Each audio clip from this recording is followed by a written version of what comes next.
to the past. Oh, that was quick. Hi. So, this, I'm not even gonna preface this. This is a cute little tripod that my mom got me. She has a pink one that's a unicorn. I think this one is a zebra. This is actually what I was using yesterday. And you can like position it to do stuff, and then like this is the clip that holds your phone, and it has little eyes. I don't know if you can see them. There you go. I was like, oh my gosh, it's so cute. But then like hers was a unicorn, so I took this one out the box, and I'm like, where's the horn? I could have got like the teal one. So I was like, this one looked a little plain, but it's black and white, and it's a zebra. I was like, okay. I think I twisted the head on too tight, and I can't really get it to move, but that's fine. Anyway, back to this. So I'm going to be reading myself for over the course of however long, over the next few days. Oops. And I'm going to be going through some of the different spreads that I've built. And so I guess I'll start with the first one, and then we'll go until I either feel like not doing it anymore or until I hit the end. I think I only have up until... No, I did the Hermit. Wait, the Hermit is 9. No, because I didn't do the Strength one. Hold up. Did I go out of order? 1 second. Because I don't remember the Strength one.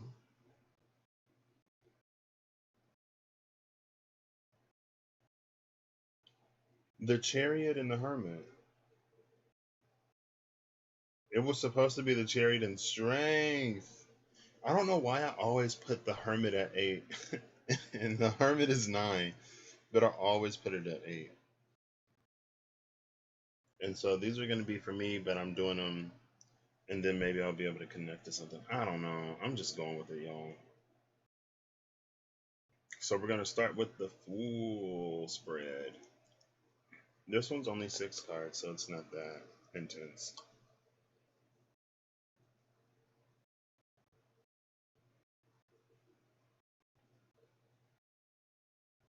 Okay. And these aren't color coded. Oh, yeah, they are. So nothing comes from the bottom. Well, yeah, it's the first one, so it makes sense. All right.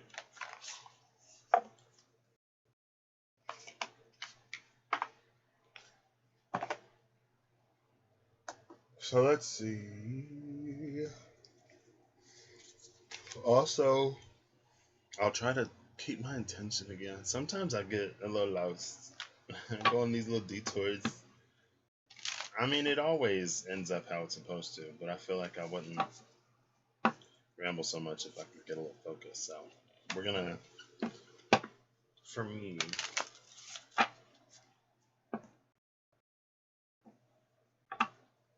hey, there's a Hermit at the cut. The erudite.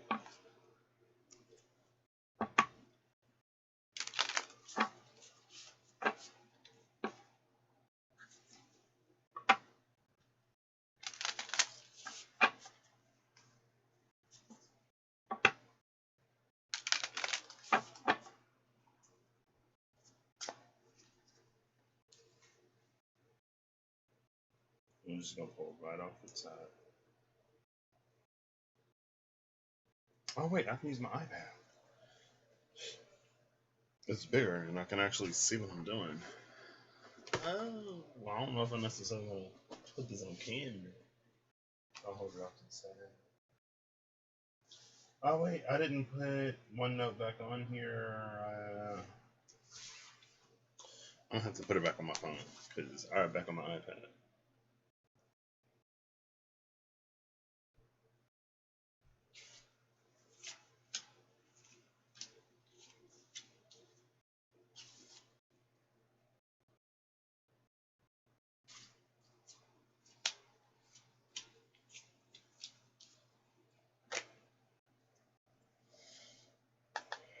Bottom of the deck is the Ebony Shield, the Queen of Pentacles.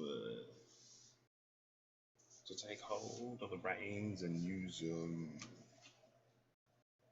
I need more space. I could shift it. Sure, why not? I mean, is this gonna work? Yeah, it will. It will. I'm part of the problem, not the solution. What is that song? There's like one guilty pleasure.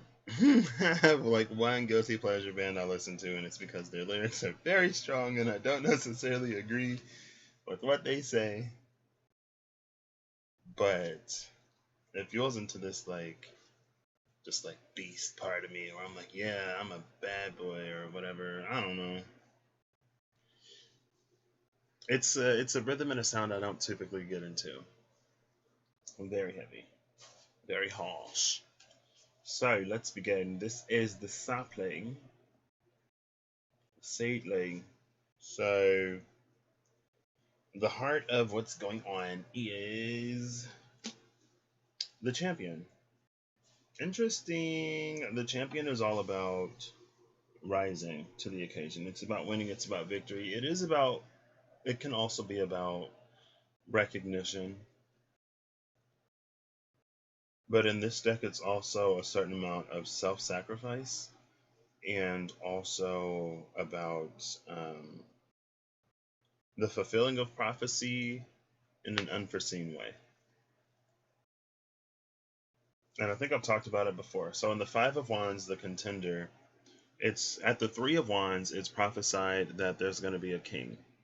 At the Five of Wands is the competition to, decide that king. And then the Six of Wands is the crowning. But it was prophesied that like a crown prince would come to rise to the throne, but it's actually a princess. She was in disguise as a prince, very Mulan. A la Mulan, right? And so there's something about feminine energy winning, being recognized in a space that was perceived to be for masculine energy.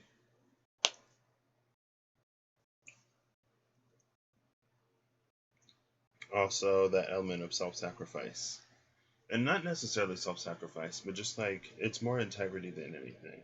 I don't know how long this wand is that she got, but you can see it's like it stabbed her in the knee. Yeah. She just like, this don't hurt.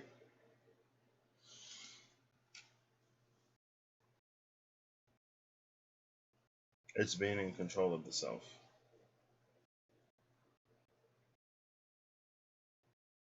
Also, it could be the space of a power that, if not used correctly or in the right vein, it could do more harm than good. Mostly keeping the ego in check. Don't let it go to your head, kid. So, the sticking force when it comes to this is the Ace of Wands. So, there's something about this is sacred fire. So, there's something about Ace of Scepters, sorry. Six of Scepters, Ace of Scepters. And again, I guess it's not necessarily the space of inheritance, but it's a lining of desires that. Oh wow! Oh wow! It's an aligning of desires with higher ones. It's like getting on the same page with my higher self, and my higher self, in sure, in non-mystical ways, just the part of me, the better part of me. Now the Two of Swords is at the bottom of the deck. Oh, that's three? I thought it was only like two. The Magician, the Queen of Wands, and the Nine of Pentacles, the Eminence. The Magus, the Magus, the Magus, the Golden Shield, and the Eminence. And so here's the Queen of Wands here. Also, it comes through the element of water, though. And I think the element of this water is connected to the stave being ground into her knee. And then maybe like this is the H that she's taken. But again, this is about aligning of wills. And it's about just me honestly wanting to be the best me that I can be and make self-honoring choices and also choices that honor others. And it's living in alignment with that. And living in alignment with that is going to be ultimately on this side what leads to the self-sustained, what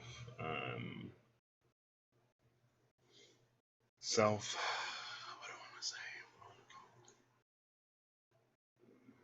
Self-assuredness. I'm wearing this like little scarf thing that I crocheted because I wanted to wear it, you know? I wanted to feel my own love. And it's making me really warm. It's too much. I'm not like, I don't even have it all the way tied. It's just like sitting on my neck basically. And it's like cooking the back of my neck. But maybe that's good, like, you know.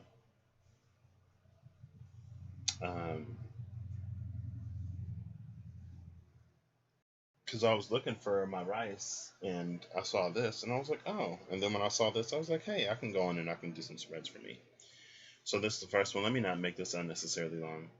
Okay, so there's something about still being connected to the element of water that is pushing me forward. But it's like this element of water is directly, it doesn't always necessarily have to be the case, but it is naturally opposing. And so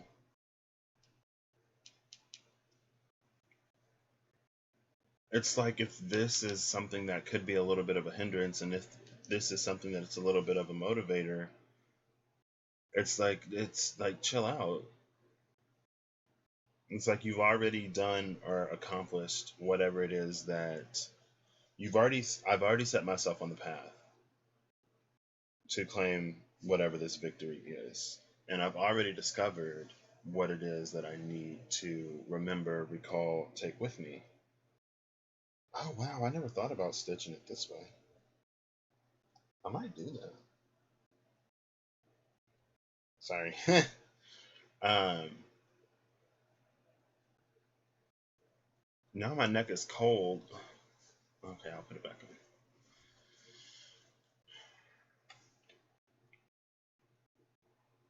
It's like I've already done everything. I've already discovered and claimed everything that it is I need to claim within the self.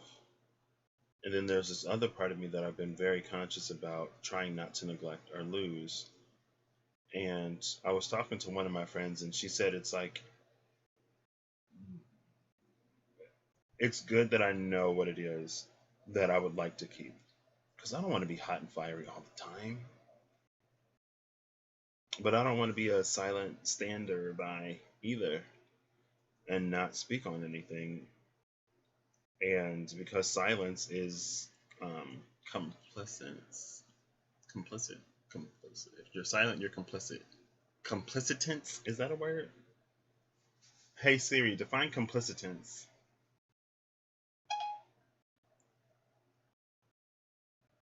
Okay, I found this on the web for define.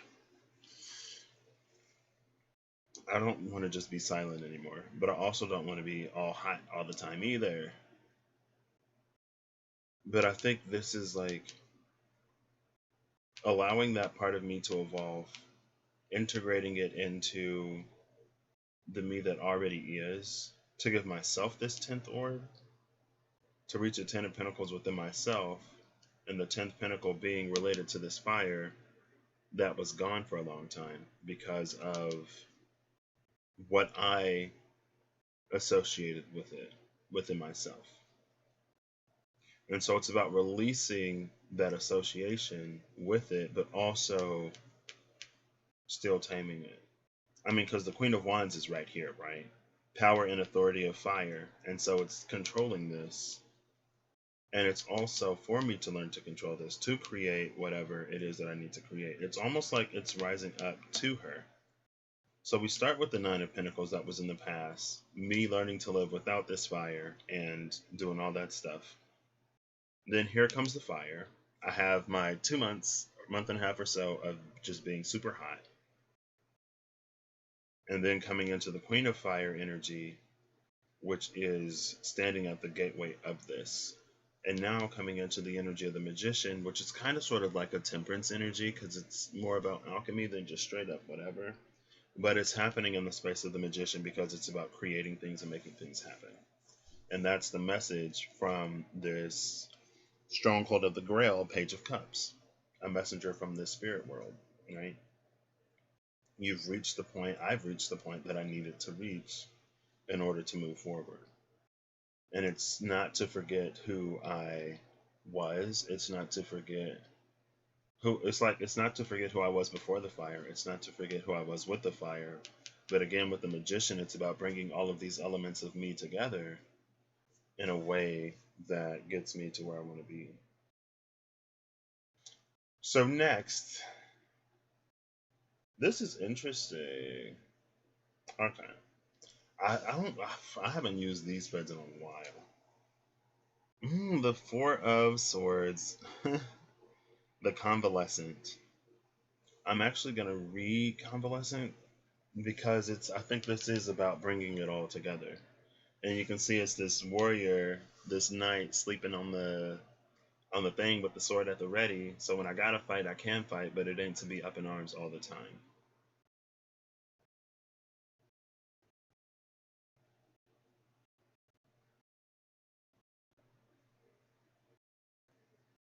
What am I doing? Hey Siri, define convalescent. No, never mind. I'll just go to the book. Because you talk about it in a book of maps. In a book of maps. Oof. She's working on a 3rd edition of the SKT. That's a lot more user friendly than the 1st and the 2nd. And I think she's like finished with all the majors. Well, she's not. She doesn't have like. Oh, snap. She doesn't have them like finalized, but she's got like the first draft of the majors done. And I'm kind of hoping that she'll just release, because she said she's going to print them to see what they look like. So I'm like, girl, you might as well just release a majors only edition to tide us over until you finish the whole deck. Because then she said she's also going to redo the book of maps. So I'm like, girl, come on, Ben and Bell, please. I will pay you. Sorry. Okay. What am I looking for? The 4 swords. All right. Ace 2 3. Does it start at the 4? I think it starts at the 4. Yeah, it starts with the 4s.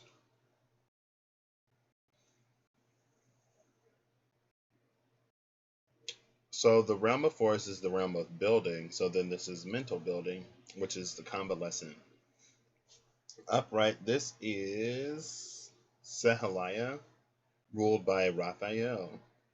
3 swords hang from 4 bars across the wall, forming a 2-way coordinate grid symbolizing, here we go, the construction of space-time. 4 squares formed by the grid call to mind the 4 building blocks in the 4 of orbs. Visualize golden yellow pathways of energy forming across the blue wall. From an arched window framed in green is the angel, though here there is a ghostly appearance to the angel.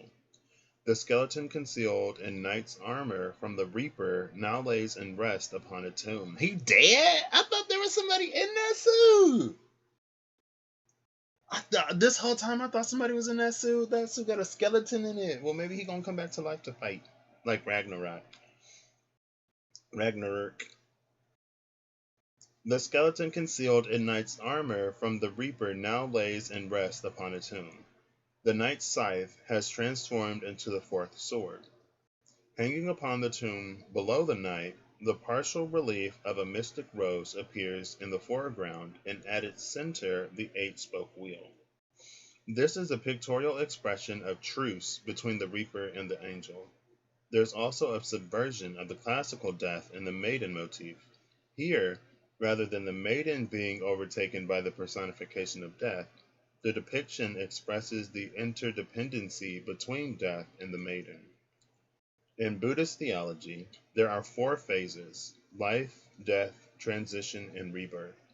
Between death and rebirth is a transition phase, and the convalescent is the spirit of that transition phase. That is not what I was expecting.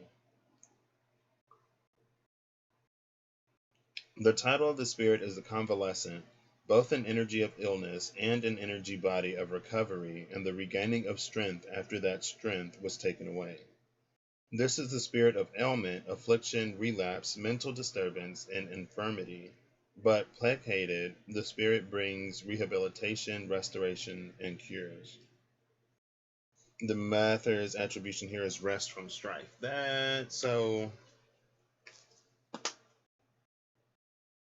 Taking all that into mind, and with this being related to swords, for me personally, I never liked not speaking, really.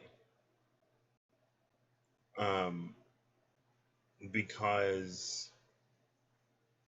it's like I don't like when people are unduly isolated, picked on, discriminated against, or whatever. And there have been times where I've been in the presence of people like who would talk about somebody and it would not sit right with me. It would kind of aggravate me a lot, but I would never say anything.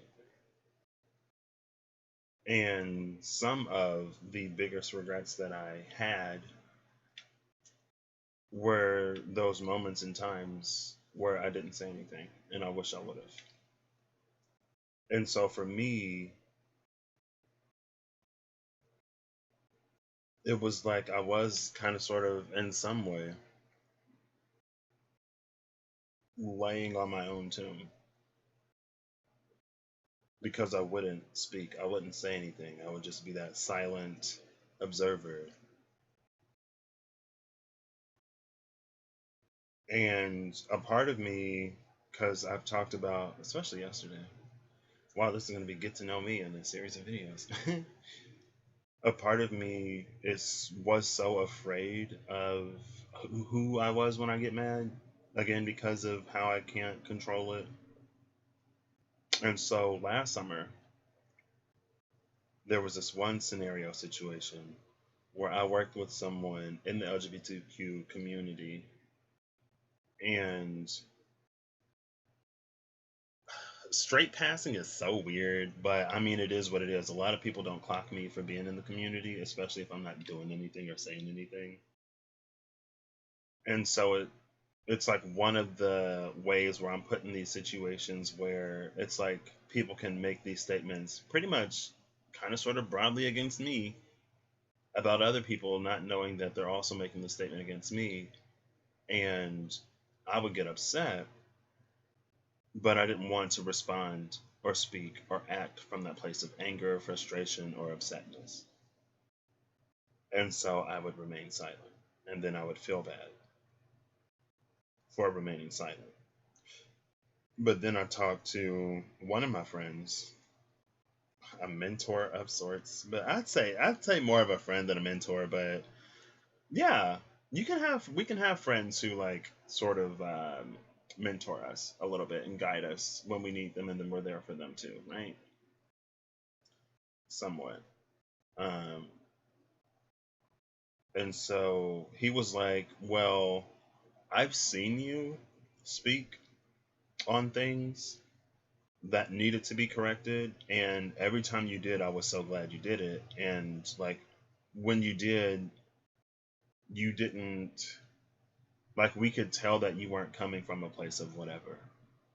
And so in my mind, I guess when I speak, it's a lot more whatever than it actually is. And maybe it's because like when you don't speak often, I guess people kind of sort of heed the words that you do say. Um, and a lot of times I'm not talking just to talk. Um, and so that was reassuring to me, for me. And I kind of decided in that moment that if it ever came up again, I would say something. And it never came up again, per se. But yeah, silence is, I feel like it's something that I've done a lot. And I feel like it is something that's kind of sort of become my default. But I never like it. It just doesn't sit right with me, within me. Um, and so maybe that's the victory that I'm now rising to claim, whereas in the past, I would sort of lay in defeat. Because there's a skeleton inside this suit of armor. Um, I thought it was a man in there. But I think from this, I think that's actually death inside of that, and his scythe has become this sword. So we have death at rest, and then we have the angel looking on. Death would be, this could be my power to transform and shape the world and environment around me. Life and death is in the power of the tongue. We know that our words hold power. And it was a power that I was never using. Right? Even to the point of just being like, hey, that's kind of sort of rude and inconsiderate, and I'm not going to, just sit by and do whatever. So if y'all want to talk about this stuff, that's fine. It's not going to happen in the presence of me. And if it does happen in the presence of me, it's not going to happen with my silence. Not no more. And so I kind of sort of had a moment the other night on my Legacy channel where it was a misunderstanding.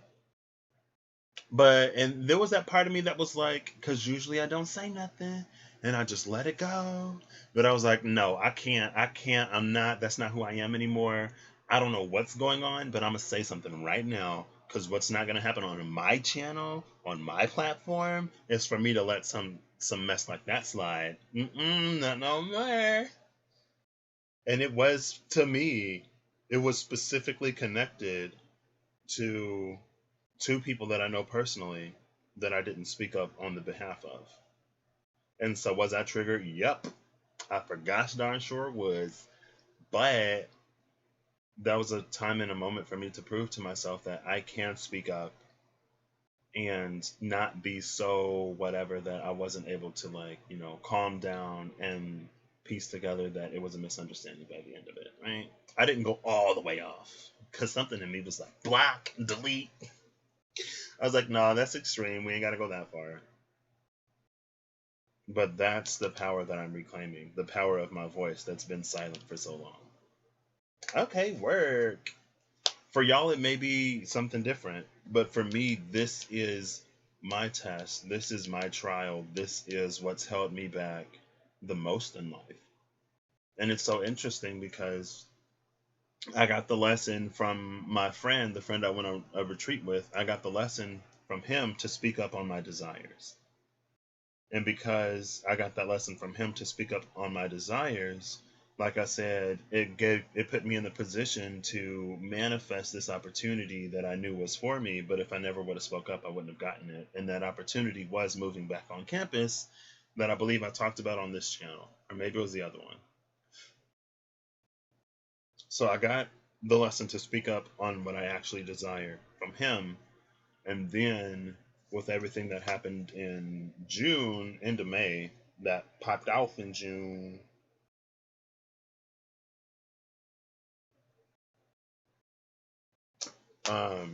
I've learned to speak up on behalf of other things as well. So that's cute. I actually love that. I'm glad I read that, because that's not where I was going to go with that at all.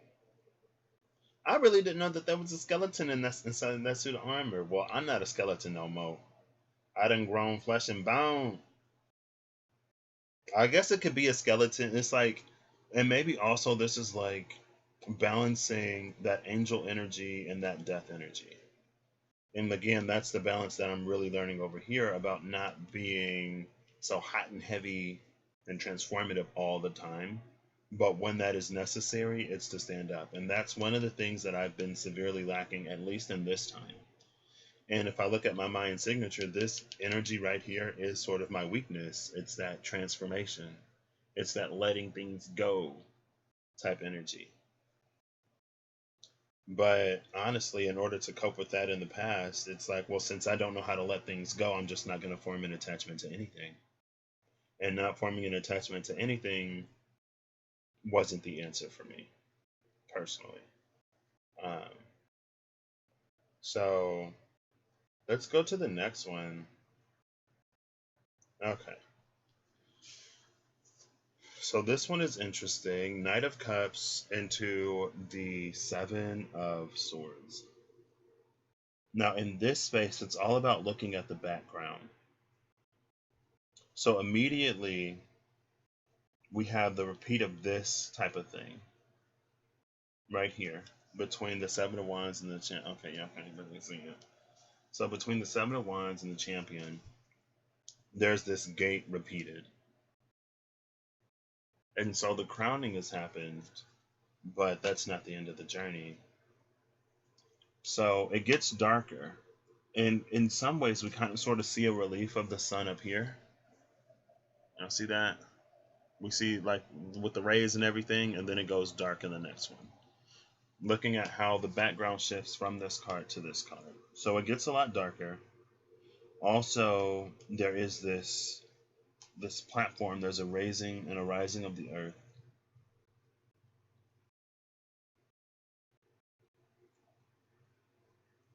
We move from cups to fire again. So we went from fire to cups up here, but now we're going from cups to fire.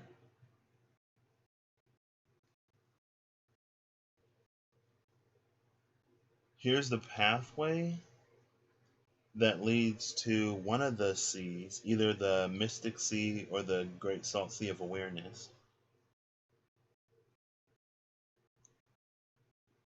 There's a medallion with water, and it says, I don't know what this is. Gladius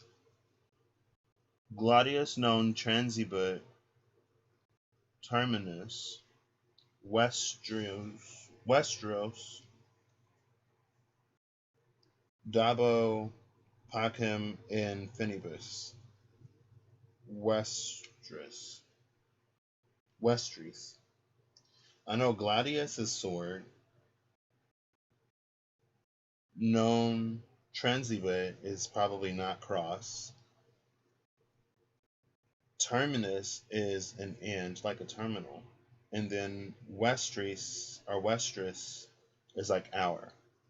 So I guess like may swords not cross our borders or whatever. And then Dabo Pacem, that's probably but peace infinibus, like infinite, and like may peace be infinitely ours or something like that. So no sword crosses these lands, and may there always be peace. And we go from that energy in the medallion of the water to, but maybe that's sort of the space of elevation here.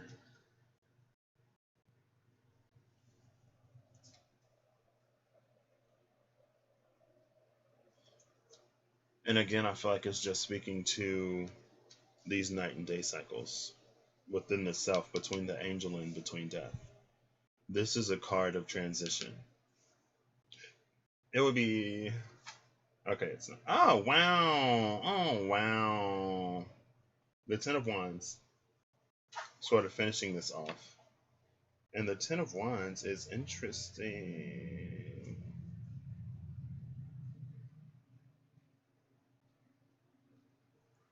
Because this is how things are kind of sort of moving and changing in the background.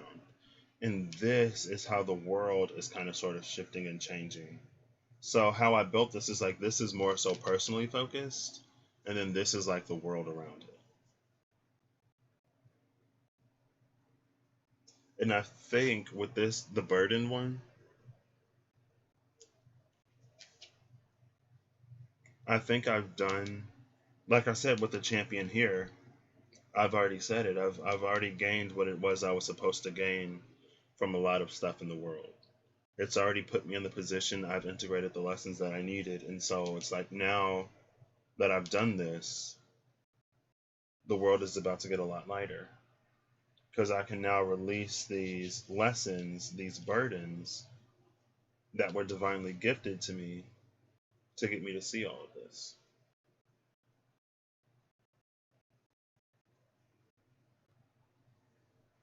And again, with the blind seer, it's about like striking indiscriminately. And not indiscriminately like anybody can get cut, but it's like being blind to the facades and the face, and like if something is right, it's right. If it's wrong, it's wrong. And having that deeper insight and awareness and asking those deeper questions beyond the surface of what's happening. But beyond even that, like, why is this happening? And what does this have to give me? What does this have to, how does this serve me? Right?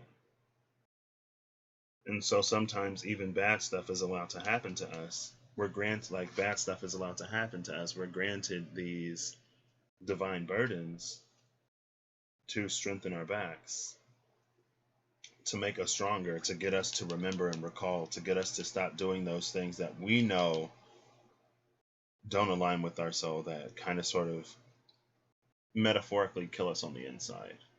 And for me, again, that was being silent in these spaces where someone who's already disadvantaged or othered is being talked about, laughed at, or mimicked in my presence. And because I never say anything, it becomes okay. And I can't do that anymore. And again, that's why, like, I think that's why internally I reacted a little bit extremely to some of the stuff that was going on, and more so how, like, some people were handling it. And again, it motivated me to the position where I can let go of these now. So that's what I got from me. I guess I can end it with a Wisdom of Lord Ganesha card, because it's kind of sort of, I don't think I need it though. It's like I want to pull something else, but I really don't think I need it. Honestly, for me personally, I feel like it means I'm in a good space.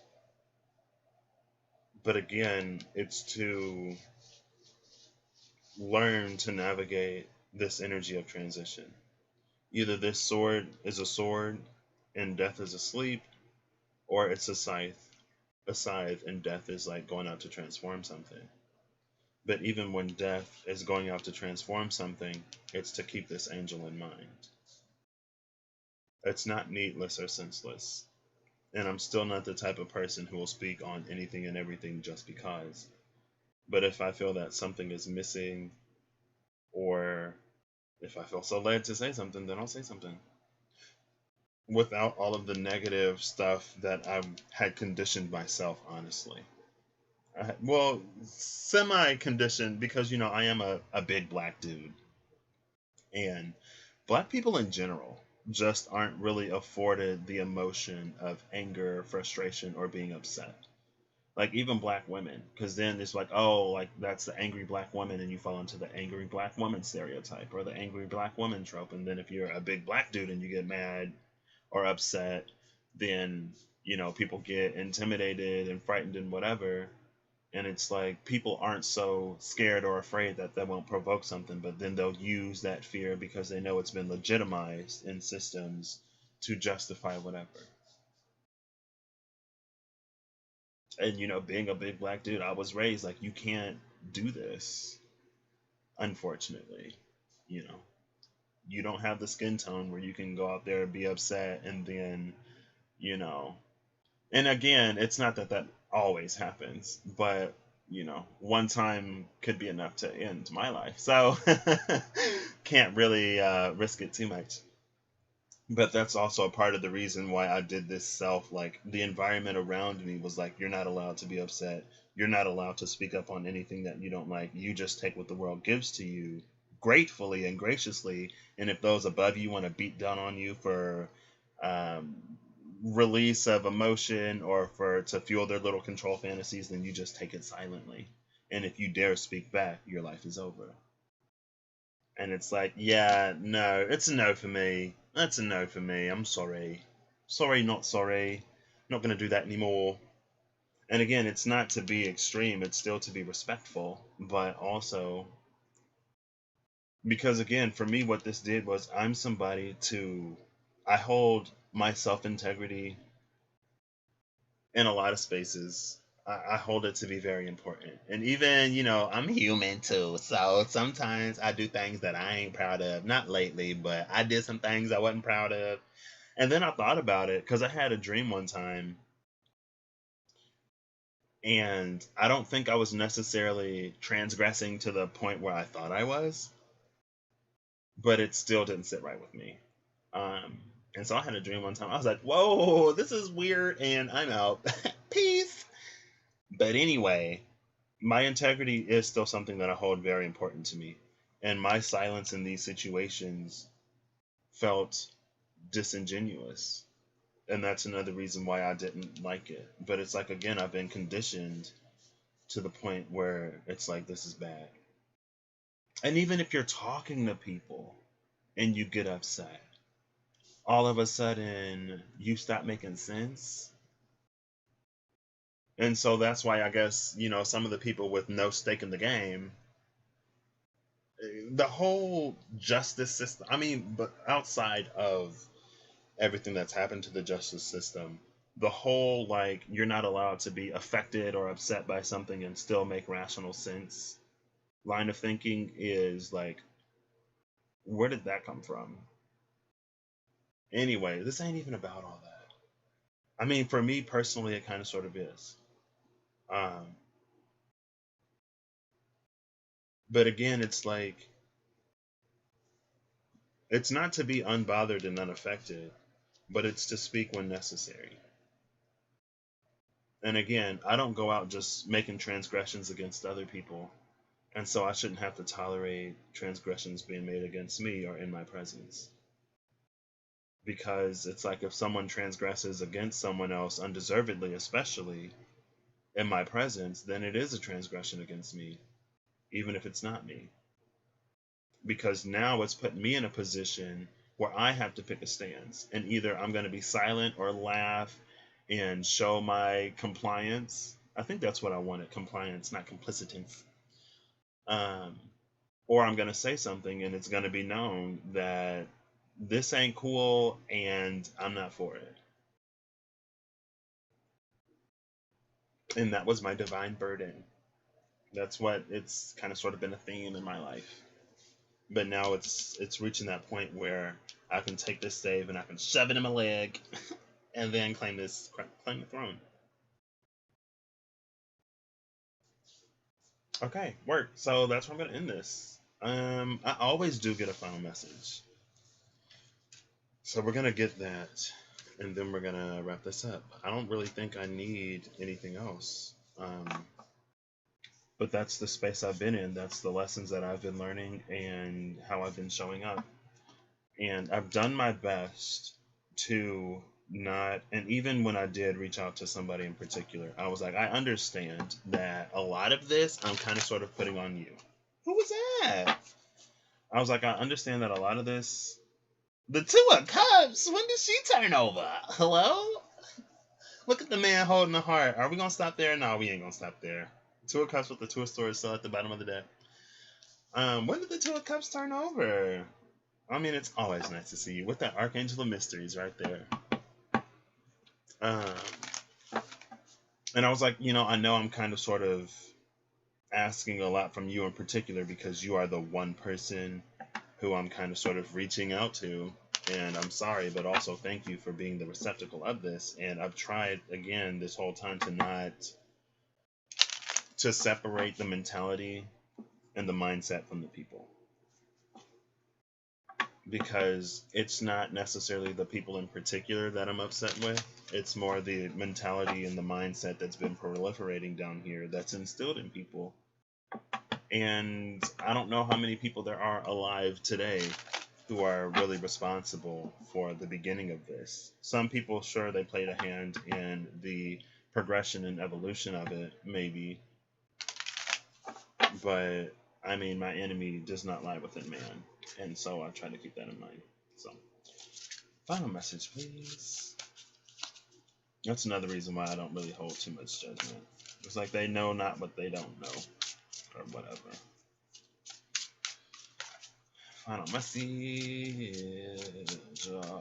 Final message. Ooh, who is that? Fell on the floor. Bottom of the deck is the Page of Cups.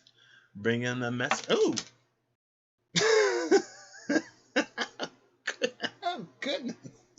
There's the Chariot. This is a lot. So I guess we'll first look at this and then I'll pick up the card. So the Page of Cups came out with the Vagabond. Maybe telling me, hey, that moment of like loneliness and stuff, not loneliness, but separation is kind of sort of over. We have the Archangel of Healing with the Rogue, the Golden Shield again, the Scarlet Shield, Strength, and then the Memory Keeper, the Six of Cups.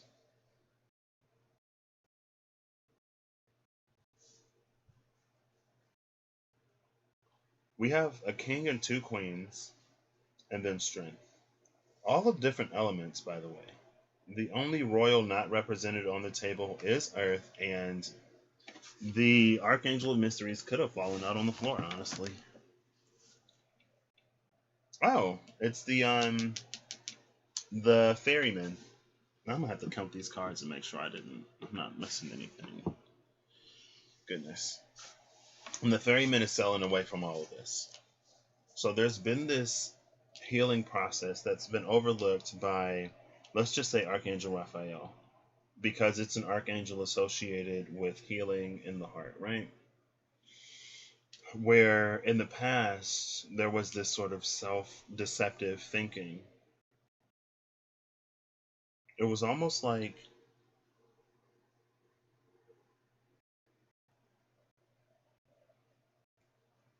maybe it was the programming that I gave into that, and again, it's all about survival. And so it wasn't completely unnecessary or illegitimate, but it also created unnecessary restraint. But this period of time before I was matured enough to handle and take all of me, it served to like protect me and keep me out of trouble. This is we got the two masculine queens keeping me out of trouble, keeping my masculine energy further removed from toxic masculine energy, but also under lock and key. And now that I've come into this space of healing, or now that I've allowed this healing, it's like their job is over, because now I have the strength and the wisdom from my experiences in the past to sail forward and not do this any longer. It's like this is the old guard. And because like this was the old guard, again, it was related to before I came into the space of maturity, not doing this and not doing that and not being to this and not being to that. And all of that kept me in this suffering, silent state. But now that I've healed, I have the strength and the wisdom from my past experiences again. It's like I can take charge of this on my own. And now these queens can do and guard other things. It's almost like they can do the job that they were initially intended to do, but they got reassigned this out of emergency procedure. And I kind of sort of talked about that before. And it's like now it's freed me to move forward because I can keep my own dark and my own light in check. And I'm not relying on source, God, spirit, angels to keep my shadow in line, right? Because my shadow ain't around here, you know, as one of the masses and that devil energy, just whatever. And again, for me personally, it's about, yeah, my shadow, I've taken my shadow out of the cold. I've included it and I've healed it. And that's when it throws tantrums, really. 1, 2, 3, 4, 5, 6, 7, 8, 9, 10, 11, 12, 13, 14, 15, 16, 17, 18, 19, 20. For me personally, confirmed in a dream, it's not my path to try to get rid of my shadow. And again, I had a dream where somebody was coming in and she was basically this modern day holy woman, even though, you know, when she speaks, she tries to tell people not to get attached to her because that's not her job. but people do it anyway. And something was off, so I left the building, and I leave, and I see my dad across the street because it was like my birthday or something like that. But it was like we weren't together because it was my birthday. It just so happened to be my birthday when we were there. It was almost like a summer campy type thing, but not really, because I'm pretty sure like we were all adults, or at least I was an adult, I think. And he was like, "Oh, like I was on my way over there," and I was like, "Oh, well, we're about to go, and you got a car? Where's your car? Because we need a GTF. Oh, real quick." Because this is after I stopped fighting in dreams. I'm like, I can't fight nobody else's battles, even in dreams no more. Sorry. I've done it for a long time. And it's about me taking care of me right now and allowing other people to grow by taking care of themselves. And I think that's another thing that has kind of sort of karmically screwed up a lot of stuff, at least here in America, because it's like consequence it's almost like consequence is a natural teacher, right? Just like pain is a natural teacher. If something hurts, you learn to not do it anymore. Consequence, it's like pain, but it's supposed to teach you in your heart, mind, or spirit that, hey, this isn't right. But when you transgress against someone else, and then you're rewarded for it with the laughs and, whatever else, or a celebration, or the lack of, punishment related to the crime that you commit, then it screws up that natural system of soul evolution and soul growth. And it teaches people that it's okay to make these transgressions against these people, all the while making your heart heavier and heavier and heavier and heavier. But since it's societally acceptable on the outside, it's like this opposite feeling. But when Judgment Day comes, we're not judged on how we were raised, because we all have an internal compass that we can follow or not. 1, 2, 3, 4, 5, 6, 7, 8, 9, 10, 11, 12, 13, 14, 15, 16, 17, 18, 19, 20. And so, like, I'm not running. I'm just walking at this point because I didn't want to alarm anybody. I didn't want to get caught.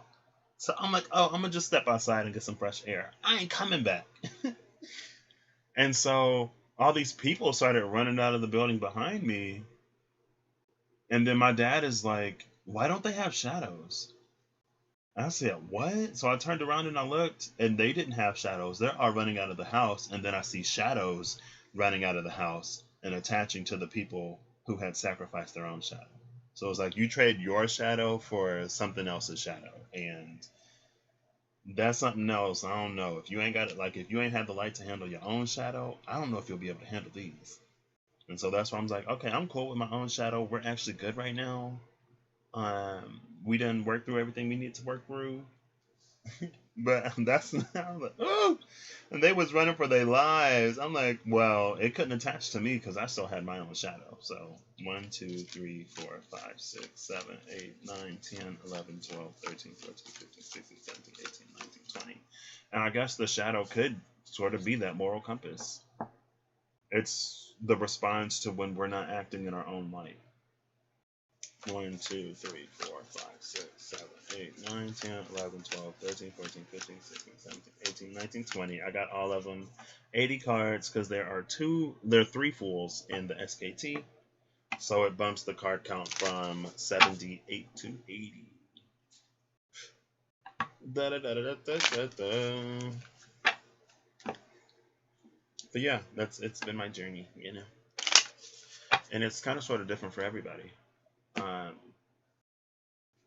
And so maybe for you, you can discover what it is for you. And you can see how you were conditioned to neglect a certain part of you that when you don't act from, it affects you in some way. Maybe you've been getting these lessons lately, or you've been given the opportunities lately to speak life into that part of you and to learn to live with it and to control it to the point where it no longer controls you and you don't have to fear it or whatever.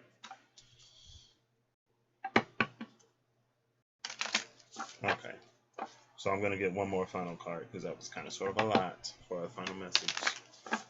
And that's how these work.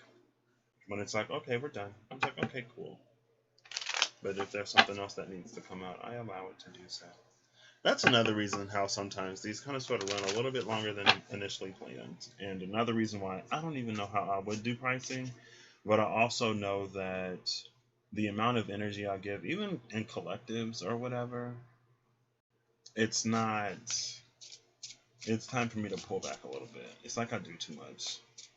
But since I'm doing this for myself, it's almost like a loophole. Almost. Girl, oh. Okay. I thought that was the Archangel Commander for a second. Oh, it's the Archangel of Glory. Bottom of the deck is that angel who was in the window before. I see a scroll here with the magic square. He got that. What's this? What is that? A snail? No. Oh, there are more scrolls. That's the scrolls that are tied up. There's another scroll. There are lots of scrolls here. Some of them sealed. This one is open. There are also books. Here's a ink quill.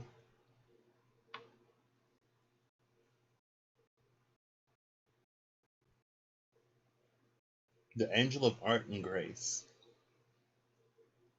And then there's the trumpet. So, Gabriel.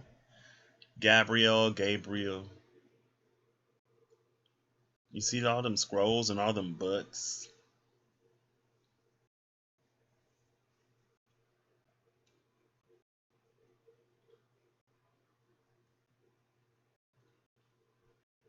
It's almost like a passing of the torch and a more complete recollection of the self that happens when we keep ourselves in check and keep ourselves in line. It's almost like I've proven that I can handle it. And so we'll see what's coming. And that was that spread was based around the energy of the Fool. And it's interesting because the Fool is like, the way I wrote it, the Fool is like a seedling, a sapling when it first pops out of the ground. But then the Magician spread is a seed. And then the High Priestess spread is like a full-grown tree. So when we get to that one will be interesting because some of these, I don't know how they work when they work. We'll get to it if we get to it, when we get to it. But that's all I got for me today. If you find anything in this, besides just knowing more of who I am, I guess, then hopefully it benefits you in some way. I feel like a lot of things have already been set in motion, kind of, sort of, more or less, but it's never too late to get on that work, right? Maybe an angel will fly down and strap a parachute on you right before you hit the water or something. Or maybe it'll just swoop you over to the ground or something. I don't know. All right, bye.